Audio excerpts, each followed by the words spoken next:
Brilliant. So welcome into the breakout room. So for those of you who don't sort of instantly recognize this mug, I'm Alan from the BXC board. I do hope that you found the morning sessions to this point interesting, informative, engaging, and it's my pleasure to now introduce the next session. Stacey Chapman and Ian Stones will be leading the session, Developing Your Business Mindset. The focus will cover attracting the right patients for you to build a sustainable, rewarding practice, building business mindset around finances, and charging appropriately for the value that you offer. Full biographies for Ian, Stacey, and all of our speakers across the weekend can be found in our delegates handbook. Both of our next two speakers are practicing acupuncturists and members of the British Acupuncture Council. In addition, Stacey is the founder of Swish IT, specializing in website design, technical support, and training for well-being businesses. And Ian is a familiar face to many of our members already through his past work with the BXC before developing his business. And without further ado, I will let our speakers get on with the show today. Stacey, Ian, welcome to the British Conference of Acupuncture and Oriental Medicine. Thank you so much, Alan. Lovely intro. So I'm gonna kick off, and Stacey's gonna follow me. Alan, I don't know if you can give me a nod when I've maybe got 5 minutes, because I haven't got a clock easily in front of me. That'd be wonderful. I'm going to spare any kind of introduction in terms of my background and just get started, because we've got 20 minutes kind of each, me and Stacey. So let's make the most of it, really, because I've got so much to cover and could probably fill a whole day on this subject. So can you all see the screen? That's the main thing. Or Alan, can you give me a thumbs up, because you're the only person I can see? Awesome. So yeah, we're talking about kind of business mindset. We're going to kind of talk a little bit about kind of how much value or kind of how much we charge, how you build a sustainable business. And I think actually I wanted to start with, okay, what's your definition of success? Because kind of as a community, as a profession, we have, there's a huge variety in terms of the ways people work and what they want from their business and how they're kind of practicing. We've certainly seen, since my time of kind of qualifying and working with the BXC, we've seen a lot of perhaps younger acupuncturists that are kind of career acupuncturists. But nonetheless, we have, different generations that are, sort of semi-retired, and it's a kind of smaller offering in terms of their practice. So I think the first thing to think about in terms of your business and where you want to get to is actually, what is success to you? Is it that you want to be earning £50,000 a year or £100,000 a year? Is it a monetary thing for you in terms of success? Or is it a patient numbers thing? Is it, okay, well, I want to see 30 patients a week? Or is it actually, 5-10 patients a week is absolutely fine for me? It just depends. We have this amazing opportunity with our career, with our profession, with what we do, to actually shape it to suit our lifestyle, to suit our, our energy, our practice, our space, our time. Is success for you also, we are going to talk about money, and we're going to talk about maybe patient numbers, and we're going to talk about marketing and sales. But even if you kind of want to set up a community project, you still need a business mindset. You still need cash flow to operate as a business. And actually, the more we can build a business and the more sustainable we can make it, then the bigger difference we can make in society. If you have got community-based projects or charity work you want to do, having a good, stable business is absolutely key, so that you've got a roof over your head, food on the table, and you've then got the ability to do what you want to do. So I think that's a really good starting point. But, if you're going to sit down, do some planning and think about where you want to get to, start with your definition of success. What do you want to achieve? Where do you want to get to? And actually, one thing I didn't say right at the beginning, a lot of what I'm going to cover, a lot of what I've learned has come from my kind of business mentors, heart-centered business. So I just want to kind of, I want to acknowledge them and just sort of say thank you to them, because actually, what I'm doing and how my kind of last couple of years has progressed has been very much down to them. So really, there's 3 key elements to a business, and they are very, very separate elements, and they should be, as best as possible, kept separate. One of them, or the first kind of key thing, is marketing. And, Stacey's going to cover this. She's going to talk about kind of social media and website and kind of, how we kind of have an online presence. But marketing isn't just an online presence. It's other ways that we communicate and talk to people and how we connect to the world. Because if people don't know about you, if they don't know who you are, where you are, and what you do, then, you're a nobody. Nobody's going to actually find you. Now, we all have websites. So I would presume most of us have websites. And that's an absolutely essential element, I'm sure, because it's kind of like your shop window. But there are some other techniques and other things, and I'll cover a little bit of that today, but other things that we need to consider, because there are other ways of engaging with people and actually getting them to come and join us and explore treatment. The next section of a business is sales. Now, this makes some people's skin crawl, and some people think, oh, sales, that's really icky, and I don't like that, and that's dealing with money. And, you know, some people might feel like they're kind of pushing stuff upon them. I actually really enjoy sales. It's probably I was thinking about this the other day, it's part of my business that I really, really enjoy, because that's my opportunity to find out if I can truly help somebody. I can find out what their problems are, and then I can work out if I'm the person to fix that or not. And if I am, and they like what I do, then great, we can work together and we can get on and make some difference. It's an absolutely essential part of your business. Whether you like that word or not, you are all already selling. When somebody phones up and says, oh, can I book in? And you say, yeah, come on in, and then they pay you for that treatment. That is sales. So whether you like it or not, it is happening. It's having an awareness of how actually you can do that in a comfortable manner, in an ethical manner, and in a way that actually makes the patient or client, whichever word you want to use, makes them feel comfortable, cared for, loved, and kind of secure. And then the final part is actually the delivery. And this is the bit we're all absolutely fantastic at. There could be some stuff that we could tweak, but we're all fantastic acupuncturists. We all know what we're doing. We know where to stick the needles. We know how to make a diagnosis. We build incredible bonds and relationships with our clients. We're generally pretty strong in that area. There's some stuff that people could improve on, perhaps. And we all need to improve. We all need to grow and get better at what we do. But delivery is very, very important, so that the patient feels safe and secure, and that you're the leader. And again, as individuals, we're all very special. We're all unique. We all do things our own way. It's making sure that the patient understands that and can see what we do and how we do it. So, marketing. Let's touch a little bit on that. And this is the debate that I know has gone on in the BXC probably for its entire existence. I do think it's probably a more pertinent kind of topic now, but it's this concept of generalist versus specialist.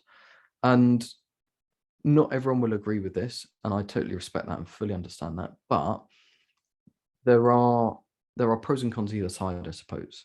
Now, the concept is, if you market to everybody, you will get nobody.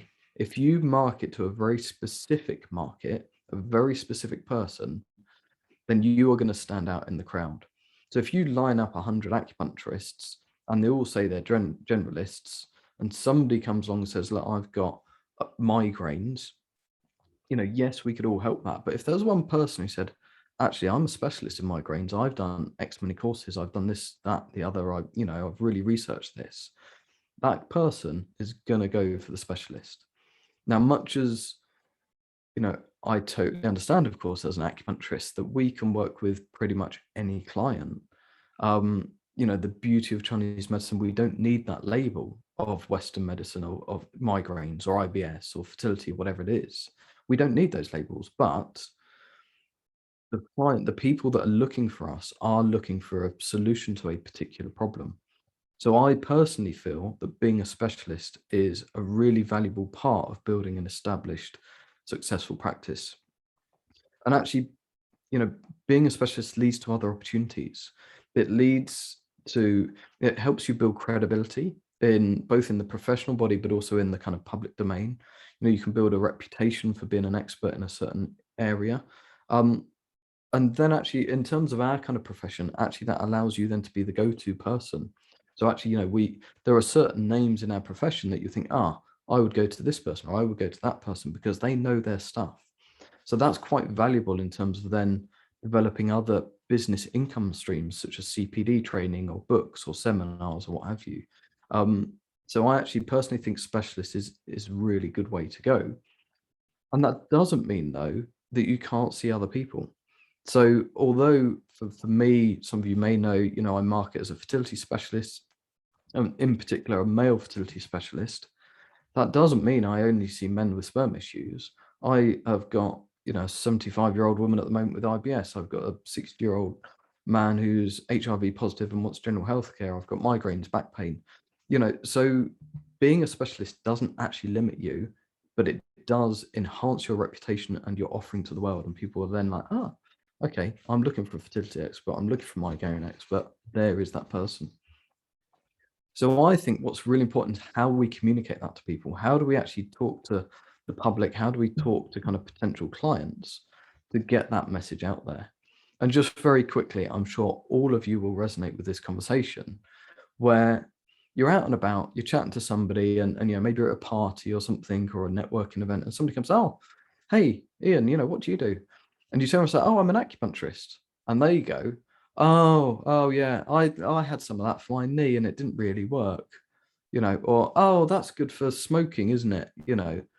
And it kind of kills the conversation dead. It's a real stop in a conversation, acupuncturist, because people have preconceived ideas of what an acupuncturist is. So actually, if we can open that conversation in a different way, it helps generate curiosity. It helps people think, what's this person do? How do they do that? So actually, there's a very simple way of presenting what we do, and that is to talk about the person, the problem, and the solution. And if you have chosen to specialize in a key area, you can actually then tailor that message to not to the people you're talking to, but your message is tailored to the world. So actually, if somebody was to come up to me and say, "Oh, Ian, what do you do?" Met them at a networking event, I'd say, I typically work with men that, in their 30s to 40s that are struggling to start a family, that've got some kind of fertility issue that's really, getting them down, causing them emotional upset. And, I help them find a solution. I help them improve their lifestyle, improve their sperm quality, and direct them to fertility help where they need it. Not a single mention of acupuncture, but somebody would be like, oh, that's really interesting. Can you tell me a bit more about that? How do you do that? Da, da, da, da. It's a way of generating curiosity that helps people then ask more questions. And then what you can do is find out, are they just interested, or actually do they know somebody who's got that issue, or do they have that issue themselves? My mentors called it the I forgot I forgot what they called it, but it's known as an elevator pitch.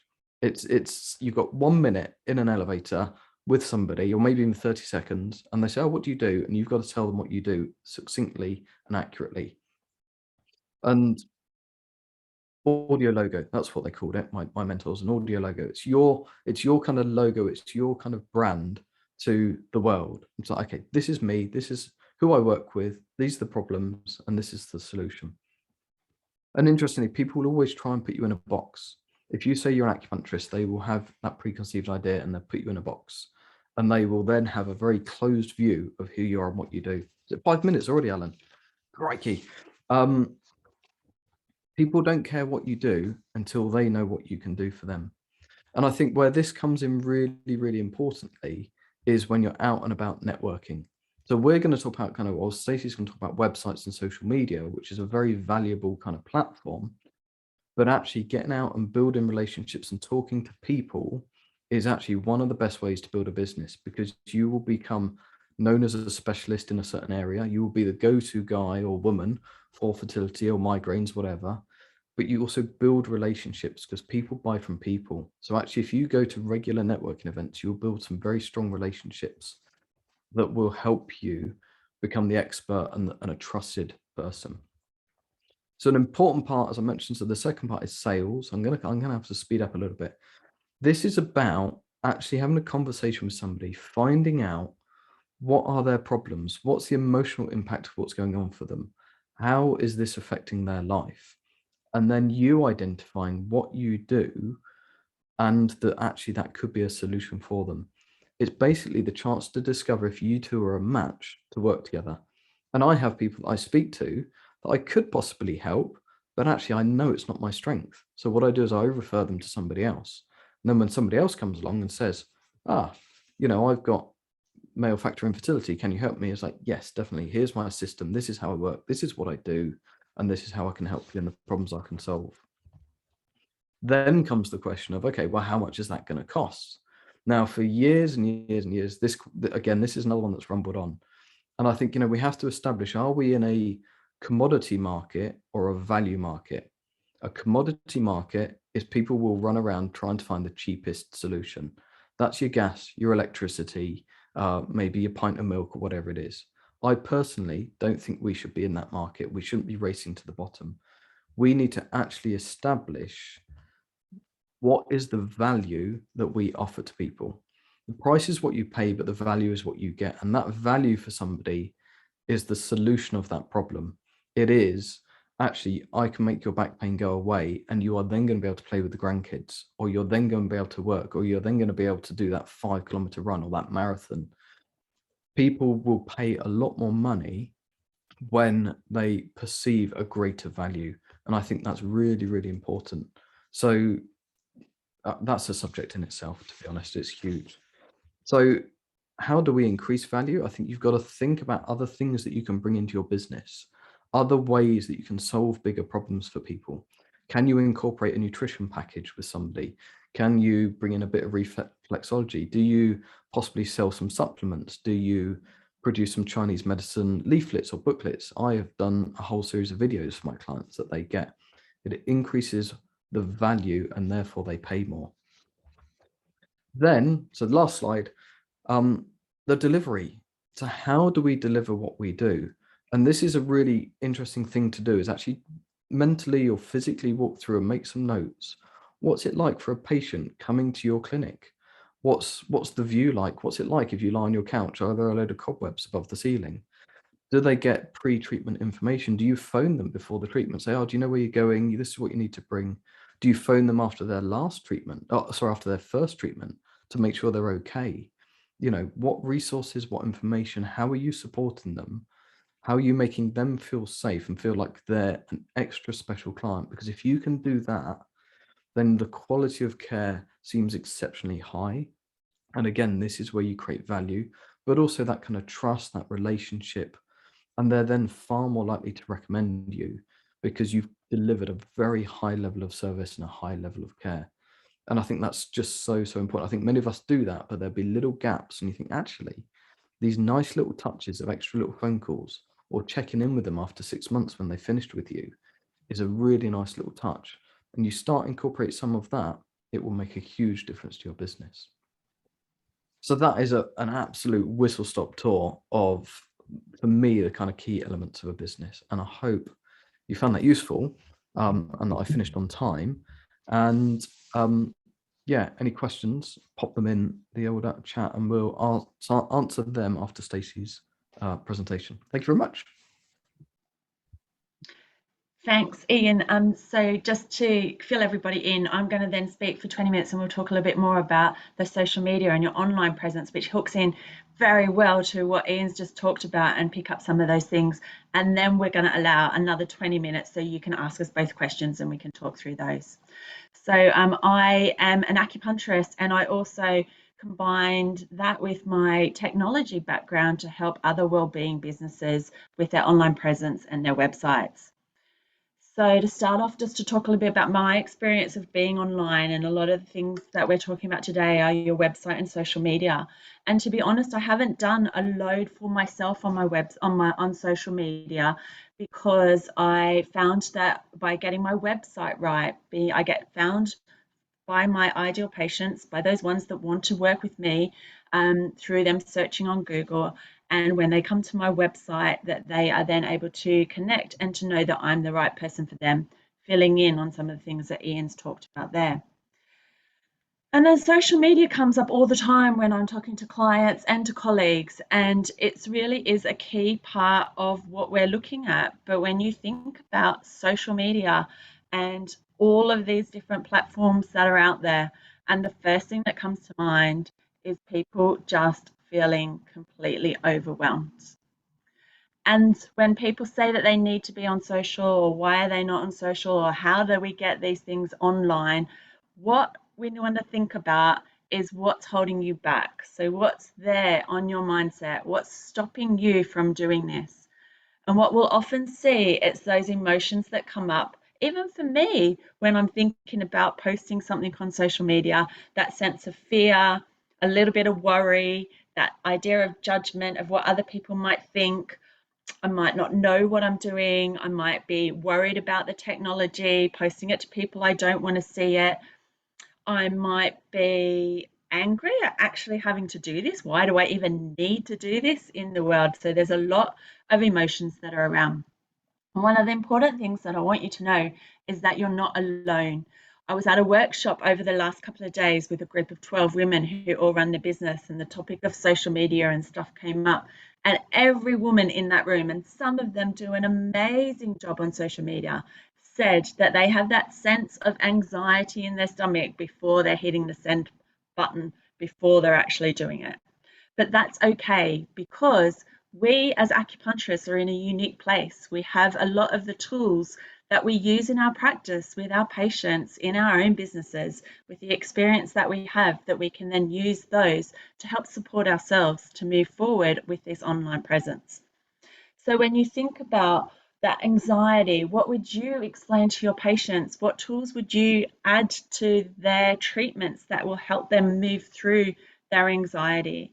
Think about the sense of that fear. What can you do for yourself to help ground yourself and to move away from that fear? How do we support our own kidney energy, our own spleen energy, and the emotions that are connecting to that? How do we utilize the energy of the fire and connect and make it joyful, to be connecting with others, and using the wood energy to actually develop our strategy and to think about how we can plan and move forward and use these things so that we can link back into some of the other stuff that Ian's talked about with that marketing, that selling, looking at how we then deliver our information. So the truth is that our patients are looking for us online.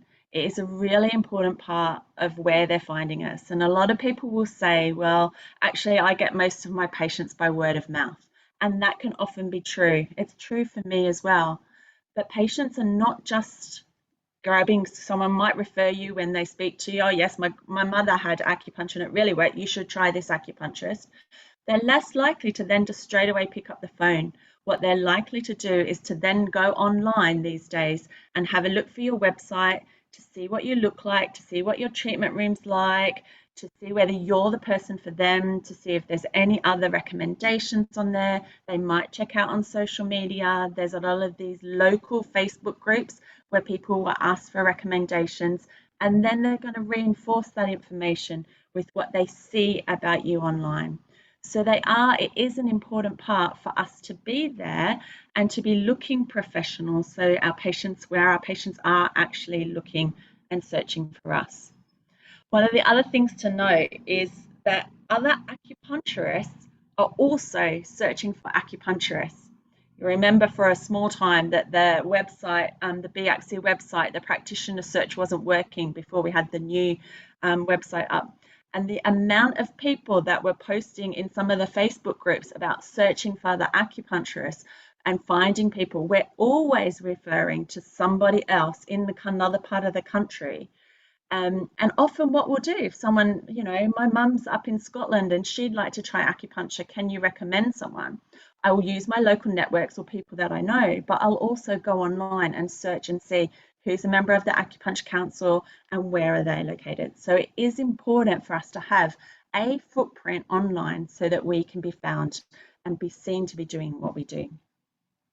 So I always set this up as a base camp of being my website. And the reason and the importance behind that is because you have a lot more control over your website than what you do on the social media platforms. We're under the control of a lot of the other algorithms and the things that come up on those. So setting up your website can be an important place to start. And one of the questions that may very well come up when we have some time for Q&A is, well, what about these advertising standards guidelines that we're now being asked to follow again? And it's come a little bit more into the highlight. And we don't actually have time to run through all of that today. And I will actually refer you back to the BACC website with the webinars that have been done and the information that is out there on that already. But we can still do a lot for our websites, even without being able to say that we can treat certain conditions. It's about that image that you're portraying, that it looks professional, that perhaps there's a photo of you on there so that people know what who they're coming to see. This can be a unusual situation for someone who's coming to acupuncture for the first time. And if all that they see on your website is pictures of needles and they don't actually get to see you, that can feel really uncomfortable for people. You can use the wording in a way that explains a little bit of your personality. And you can show your treatment room, that information that people are going to be looking for, similar to what Ian was just talking about. Have you laid down on your treatment table to see if there's cobwebs up on the ceiling? Have you checked out your website to see what it looks like for people who are viewing you or acupuncture for the first time? And there's a lot that we can do on that without actually writing the words of what we're treating. Because often people are already thinking about acupuncture. They're not finding us for that. They're checking to see if we're the right person for them. So it's really important that it looks professional, that it's secure, and that you have all the information that they might want to see when they come to your website. When we're then looking at social media, and this is where it can kind of cause that little bit of anxiety or fear in it. And another way to think about it is changing your mindset about what you get out of being and participating online. And often that can be community, connection. For example, the conference that we're doing today, yes, it's not in person. It would be a different experience in person, but we've still got that sense of connection, of knowing that there's other people here. We want to we're able to show that we're relatable, that actually we are real people as well. And that's also one of the reasons that people will come and see you as an acupuncturist. And it's a great place to show our expertise. What we really want to do is, coming back to all of the tools that we've got, is bring fun and joy, excitement and ease to the experience. So how do we do this? Let's think about what we really enjoy about our work. And a lot of us as acupuncturists are really passionate about the work that we do. And actually, we've got a unique place of looking at the world from a slightly different perspective with some of the theories and the practices that we've got. And people are really interested in this. And so that can be some of the things that we can do. You get to choose how much you want to share. You don't have to open up the whole world to yourself and your life and your practice and other things that are out there on social. You get to choose what you're comfortable in sharing. And one of the ways that I think about doing that is, what am I comfortable with sharing with someone one-to-one in my treatment room? So I'm not going to tell them all of the personal details about me, but I do give them a little bit of information about building rapport and just so that they get to know me as a person. So I haven't done this yet, but as I've been preparing the slides for today, I was thinking about how I could use this on my own social media. And last year in the pandemic, just as we got into March or April, my parents were due to come over from Australia for 6 weeks, a lovely holiday that we were going to have that all got destroyed. So what we did in the time that they were going to be here is we did a little virtual holiday. We did our tour online of where we were going to be, driving through Wales and down to Cornwall. And Mum and Dad and I have continued our virtual adventure. We're now nearly 18 months on, and we're in Argentina today, heading on our way out to Buenos Aires. Now, I use this story quite a lot when I'm meeting someone new as a patient, because what it gives me is it shows a little bit about myself and my values, so sense of connection and my family that are important to me. And nobody knows any specific details about my family. I haven't told them anything that I wouldn't want to share. And I could use that as something to share online about myself that will encourage people, allow me to be relatable to them. So that's just an example of when you're thinking about what you can use, how you can share it, is those little stories, those things that you're saying in clinic to people already, and bring that into it. Another example that I've got is at this workshop that I was at over the last couple of days, we were talking about transitions and some of the emotions that came up. And one of the ladies was talking about how when she needs to move through things, she feels a sense of grief. So I was able to jump in and talk about grief from an acupuncture perspective, about the season that we're moving into, the autumn, and how it all interlinks and relates. And they were fascinated and they were so interested in that perspective and that way of processing our emotions that we have as a really unique way. Again, I haven't used this yet, but it's another thing that I can use and to share, which is then quite joyful. It's quite fun for me to share that information, and allows me to show my expertise and share the experience of what we have from our medicine in a different way. It can feel overwhelming to be online and that social media and not getting the returns or not seeing those returns back straight away. But it really is about the journey and not the destination. And that's important when we think about that again in our clinics. When we're talking to our patients, we'll often be going along a healing journey with them.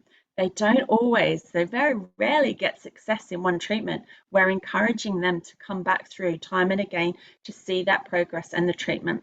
And it's likewise what we need to look at when we're working online with our social media and our websites. These things can take time and it can feel like you're not getting very far, but it's really about adding in that fun, adding in the things that you really like to do and enjoying the journey of this process. And then the destination will come in the end. One of the ladies who was at this workshop again yesterday that I was talking about, I've been working with her for in the group with her for a number of years. And 3 years ago, she was talking about how she was nowhere she was doing social media. She really didn't like it. It wasn't going to be worthwhile for her business.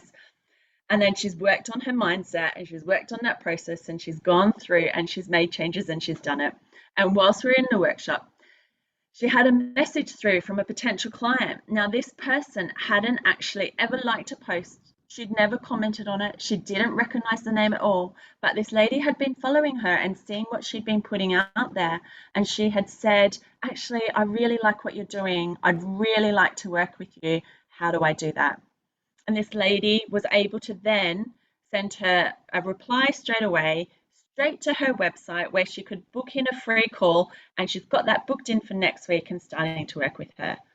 So it can take some time and we don't always see those results straight away, and we don't always see the information, and we can get sucked into the social media of the analytics and the things of that people like, and it's not really about that.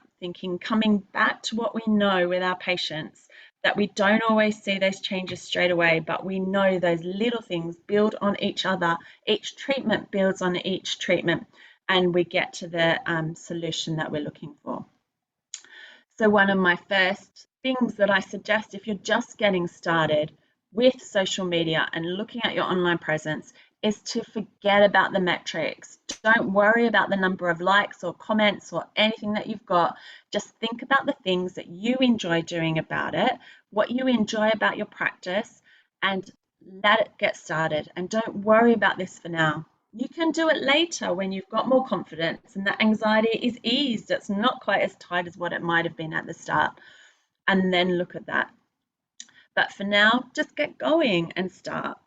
It's really important to start small. Just do one post a week might be all that you need, and be consistent. So as long as you're doing it consistently, you'll be surprised and people will actually start to see you, and they will get in touch, or they may be passing that information on to someone else and you don't necessarily know that it was you. So an example again from another colleague who I'd been away on holidays last week and stayed at her new Airbnb, and I posted on my Instagram that I'd been away.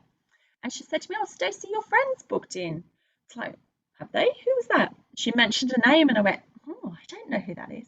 And it turns out it was a lady that I'd been in a running group with about 7 years ago who had still followed me on Instagram. She'd seen my post about this location and has booked in for next year. So if we hadn't have been there, she wouldn't have necessarily known that it was me. And I hadn't told that person directly, but this thing works in the background. It wasn't necessarily the things that you get up front like this one was, but straight away those things are working in the background and we're building those things.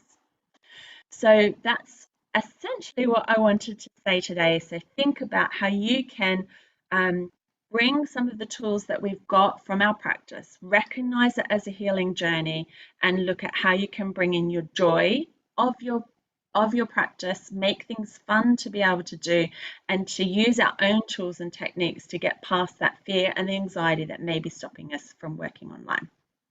So I'm going to open up the floor for questions now, and you can ask myself or Ian about anything that we've got. If you want to pop them in the chat, if there's any, there might be a few there, or you can unmute yourself and ask us online. Yeah, that was brilliant, Stacey. Thank you. There are a few, yeah, breathe. There's a few questions that have come in on the chat box. I've been answering in the chat. Martin made a very good point about working on your business rather than in your business, and I think that's a really, really important point. And actually, with what you're saying, Stacey, about, I think you've got to be very careful not to get sucked down the hole of website tweaking and Instagram posting and all this, that, and the other, and lose all of your time on that. But I do think people should, or practitioners should, allocate some time in a week where, you are sitting down to do some marketing. And that marketing might not be social media. It could actually just be picking up the phone to people you've not seen for a while. Hey, how you doing? Just thought I'd check in. Are you okay? What's going on for you? You'll be surprised how many patients you can reactivate just by picking up the phone. Andrea asked the question, when value is linked to experience, I'm struggling with the mindset of being a new practitioner and knowing my worth when lots of my esteemed colleagues have many years experience.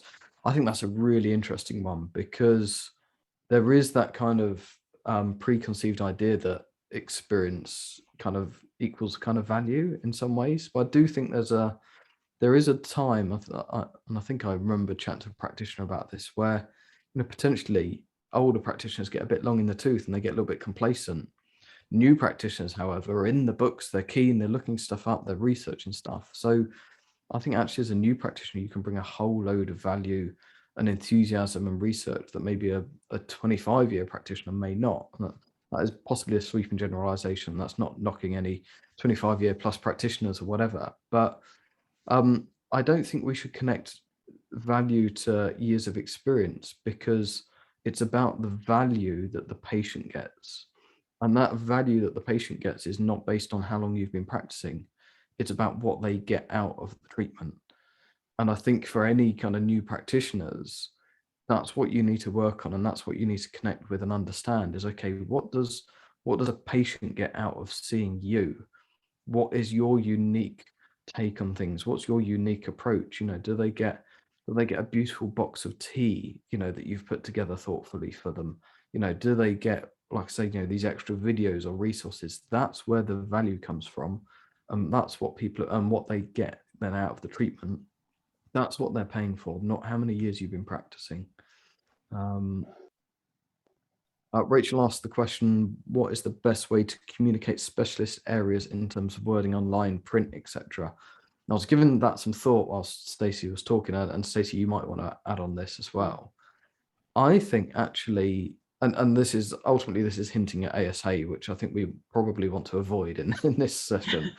But actually, you can still put specialist content and knowledge and experience on your website. So like in your blogs and what have you. So for me, I just wrote a blog recently about sperm DNA fragmentation. I've not mentioned acupuncture in the slightest, and I've not talked about whether I can resolve that or not, because, well, arguably I could, but it depends what's going on. But so you can still be seen as an expert and a specialist by the content that you deliver, not necessarily by saying, hey, I'm an expert in this and I'm going to fix that. Provide useful information that people can read and think, oh, wow, this person really knows their stuff. Yeah, I agree. It's a really tricky situation, and I think the other thing is it can be around the wording, which does fall into the ASA stuff. But we can get the words checked on our website through the copy advice service.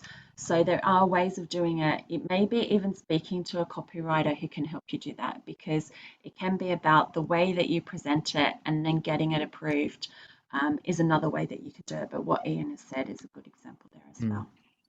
Jenny then asked a sort of similar question about kind of being a new practitioner and not having a kind of specialist area yet. Would it be should we think about an ideal client and start from there? And I said, yes, definitely if you're a new practitioner, spend some time thinking about, who is your ideal client? And actually there's kind of a few key questions to ask. That is, who do you like working with? Who do you get the best results with?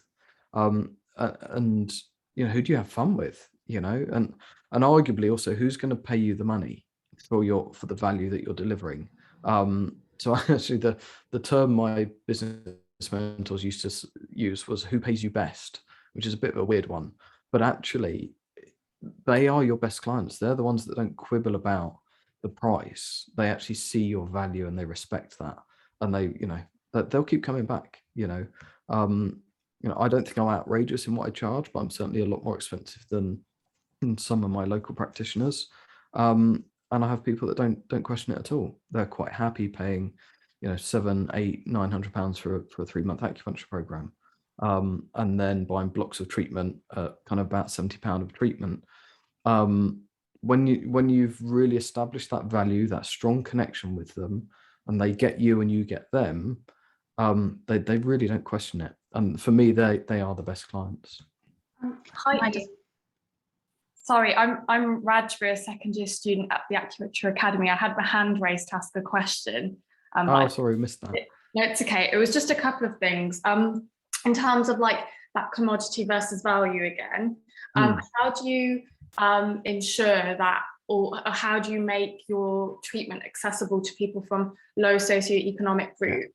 And also just touching on kind of what you've just said about having your best customer, obviously like we need to make sure our business is sustainable, but then how do you build into your business plan, or like can you build into your business plan if you do want to work with people who wouldn't really be able to afford the average price of an acupuncture? Yeah, that's an awesome question. I'm so pleased that you've asked that, because that's a really important point that I didn't kind of bring out because I didn't have the time. So and this is kind of looking at those different models, isn't it? And I totally respect and understand our profession in the sense that we have many people that want to make acupuncture accessible to all, and I totally agree with that.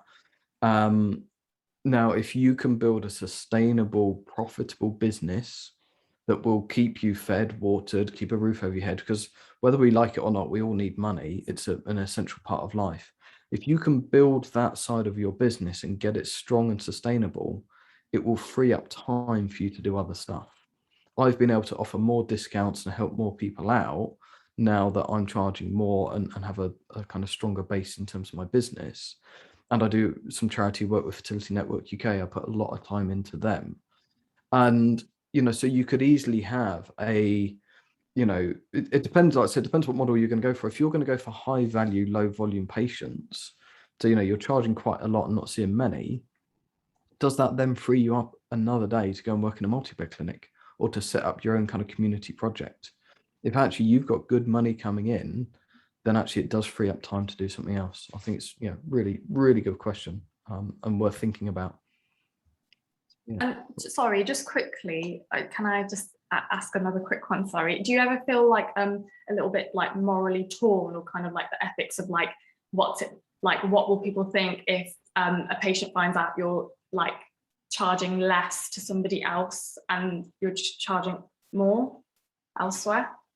Well, I guess it might be level of service, or if you're doing a community project where you're seeing 8 people in one room, or whatever it is, set up a multi-bed project, or you've got a sliding scale scheme or something because it's for those on social support or something like that.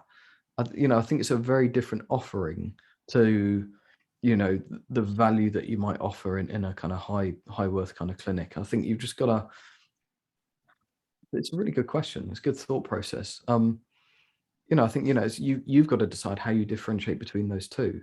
And I'm using the kind of multi-bed because that is it's often a place where people have a kind of sliding scale and can charge less because you're doing a higher volume. You could change so that you have 2 different treatment spaces, or you limit or you cap the number of lower kind of price treatments that you do, and say, actually I do because you'll end up having conversations with people. If you're going to go for kind of high value, you will have conversations with people say, look, no, actually, no, I can't afford that. And you could say, look, okay, I have a dedicated kind of clinic where, I'm charging differently and I work slightly differently, would that be of interest to you if you really feel strongly that you want to take that person on? I think it can be about setting the boundaries, and that's pretty much what Ian's saying as well. Is it different times of day? Is it different rooms, different things? And having that really clear for yourself and your patients, so that they know what they're getting, and then that takes away some of that, by having that clarity. Then it takes away that moral edginess that can come up with that sort of thing as well. Yeah. There's a question here from Doug. Oh, hang on a minute. I'm wondering if out of treatment period, GDPR, that's up there with ASA, isn't it? I'm very clear about contracting around contact just for the duration of any period of treatment. This comes up a lot, actually came up a lot with my business mentors as well. It's like, oh, sure, isn't that a bit rude phoning people up out of the blue and, GDPR and blah, blah, blah. I went through a phase of phoning kind of past clients. I only had one lady who got a bit grumpy with me and so I know where you're phoning. I'll call you back if I need you, sort of thing. No, who is going to actually object to their practitioner who they've worked with for maybe weeks or months, phoning up saying, hiya, how are you? How's everything going? Just wanted to check in and ask, make sure everything's all right. That's just caring for somebody, and it's not about, can I get you back in for treatment? It's just actually making sure they're okay. It makes them feel special, makes them realize or makes them understand that you actually do genuinely care. And I love phoning past clients and getting an update and seeing where they're at. And if you're that concerned about it, when they're coming to an end of a treatment cycle or finishing with you, you just say to them, oh, look, I might give you a ring in 2-3 months. Is that okay? Would that be all right if I just check in, make sure you're all right? If they say no, then just make a note. It's a really, really nice touch and it can make a big difference to your practice.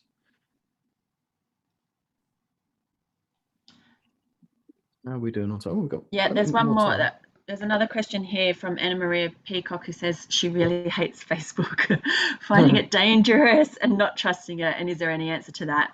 I guess the first thing I would say, if you really hate it and that's the emotion that's coming up over it, is it really, do you need to get past it? And maybe that's not what you need to do. Maybe it is about going out and networking in person, like Ian's talked about as well. If it's actually hate's not really that strong and it can be tempered and there's ways around it, then it's a little bit about education about what's you're not trusting about it. Is it about the security as it? Is it about it as an ethical thing in the organization itself? If it's the organization itself, again, I'd leave it. If it's about how you use it and the security and who can see what and all of the other things, there are tools around that you can manage your settings and control that a little bit more, and so that you can actually use that if you find that's appropriate. One of the things that I would say is you don't have to use it if it doesn't suit you. And what's important is about where are your clients and where are the people that you're connecting with. And if they're not on Facebook and actually they're somewhere else, then connect with them there. It doesn't have to be about online if it is bringing up those emotions and actually you just don't want to do it. That's fine. Look at those other areas or what else you can do for marketing your business that doesn't bring up that same emotion for you. Yeah. I did. So I joined Instagram in April last year after years of one patient in particular nagging me. So you really ought to get on Instagram. You really ought to get on Instagram. There's so many fertility people on there. Okay. It was actually because I did a whole load of videos around coronavirus and fertility and what people can be doing, and a app that I partnered with. Again, this is kind of where being an expert kind of or a specialist helps is you then have these opportunities of linking in with other organizations because they're looking for experts. They wanted to do an Insta takeover for a week. I said, that's awesome, great. How do I get on Instagram? Because I'm not even on it. But actually, sometimes I personally find Instagram a much nicer place to hang out than Facebook. And as Stacey said, you've got to think, where are your clients? And this is why, going back to that question of who's your ideal client, who you actually marketing to, that's going to tell you where you're going to find them. You got to, because you then get into their mentality. So if you're marketing to 60, 70-year-old women who have got I don't know, diabetes or menopausal issues or whatever, sleep issues, you're not going to find them on Instagram, or you're highly unlikely to find them on Instagram. You might find some of them on Facebook, But you've then got to think, okay, where am I going to find 60, 70-year-old women who've got sleep issues? I don't know the answer to that, but maybe it might be, yoga classes for older women. It might be the garden centre. It might be Women's Institute, So it's kind of, I would say, and shoot me down, Stacey, here if I'm wrong, but I would say don't jump into Facebook and Instagram thinking that's the best place to find your client. Decide who your ideal client is and then work out where you're going to be finding those people. I agree. And I think, again, if we'd had more time, there was about 6 other slides that I had in here ready to go about looking at that stuff as well. So Rachel's got another question, who's due to set up in a small village next year, and any tips for networking if you're rural? Do you have any suggestions for that, Ian? Well, how rural is rural here? Are we talking kind of, up the kind of Welsh mountains, no, give us a clue, Rachel, as to where you are. But, I'm a huge fan of in-person networking. I absolutely love going and meeting people, finding out about their business, them asking questions about me, because, networking is about building those relationships. And actually, if you're in a good network, the idea is that they become your marketing team.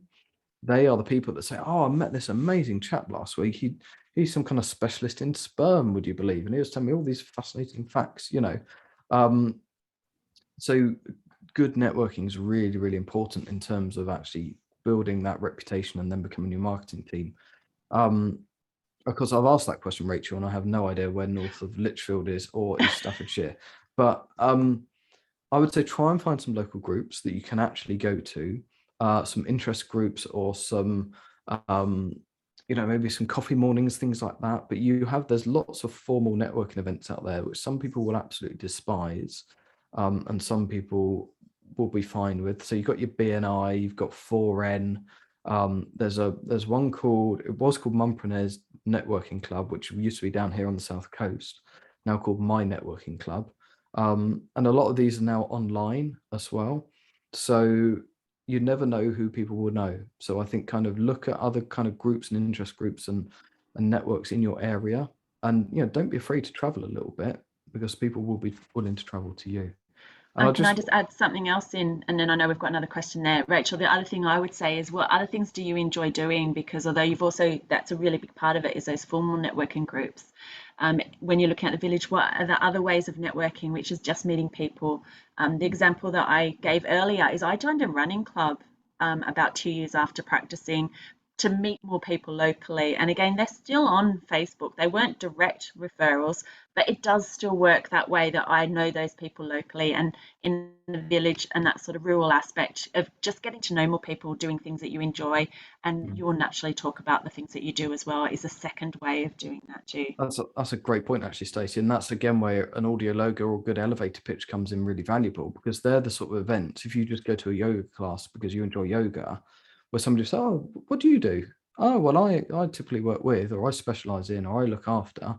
I'm like, oh, right. Oh, wow. So yeah, you got to think outside the box. When you're in a shop or in a coffee shop, you're ordering a coffee, just strike up a conversation with them. Have a chat. Oh, how's your day going? What time do you finish? What's your hobbies? What do you get into? And they might say, oh, I'm going to see the osteopath. My back's really bad. Oh, all right. That's interesting. Have you ever considered, or, oh, actually, I work with that. And just another story that's just come to my mind very quickly about that question of value as a new practitioner. Somebody I knew through my business networking, my business mentorship, she started the business mentorship in her final year of studying to become a personal trainer, having had a corporate background. She's like 26 or something. She made over £50,000 in her first year as a new personal trainer, because she put all of these things into use. So, it can happen. Transitioning careers. How do you sell your previous life? What skills have you built up from your previous life? What expertise, what life experience have you got? I think life experience is a big thing as an acupuncturist. I mean, I started my training, I think, age 26, qualified age 29. I'm now 40 something, but actually, fun enough, I was a firefighter beforehand. No resemblance, no, a weird career transition. People find it really interesting, especially when my clients say, oh, what did you do before? Oh, I was a firefighter. What? you know, it just creates great conversation.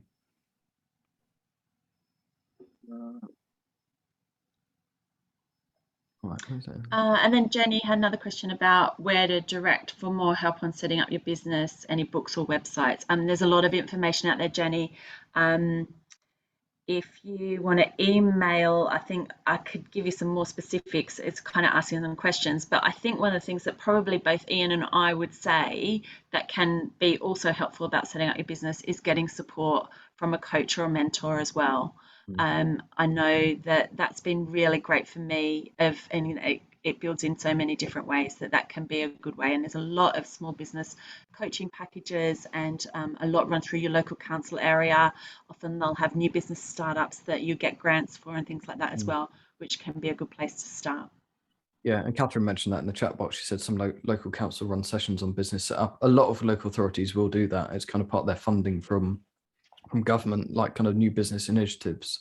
And so there's some great kind of startup things, possibly some grants and funding, as Stacey mentioned. And excuse me, but they, you know, join Federation of Small Businesses or Chamber of Commerce. They're always running loads of different events. I mean, I'm lucky. I'm in Brighton and Hove, and we've got an amazing whole load of network opportunities. But yeah, there will be stuff out there. You've got to look and do some digging around, but get out and talk to people. That's one of the key things you can do. I think we're pretty much there, aren't we? We've got time for any more? One more, maybe, or not? Yeah, so Maybe Martin's just agreed one more. that he's also made his money many times over from using a business coach as well. Yeah, they are worth it. They get you thinking in a very different way. And a good business coach will be very happy to tell you what you need to know, whether you like it or not, and then kick you into action. So yeah, awesome. I think we're there then, Alan. Grand. It looks like it. Now, as Helen hasn't popped the little message in, there isn't an automated link to return to the main room. And instead, what you can do is in the bottom right corner, depending on which device you're using, there's a little blue button to leave room. Just make sure when you press that, you do not press the button to leave meeting. You just press the leave breakout room, and that will return you automatically into the main room. And we'll be joined by John Hamwee for our final plenary session of the morning on Do More with Less, Use Your Intuition. So I look forward to seeing you all back in that main room for this next session. Grand. Thank you, Alan. Thank you, everybody that tuned in. Thank you, Ian and Stacey. Very helpful, very interesting, engaging session. Thank you so much for what you've done for us today. Our pleasure. Grand. I'll see you all in there.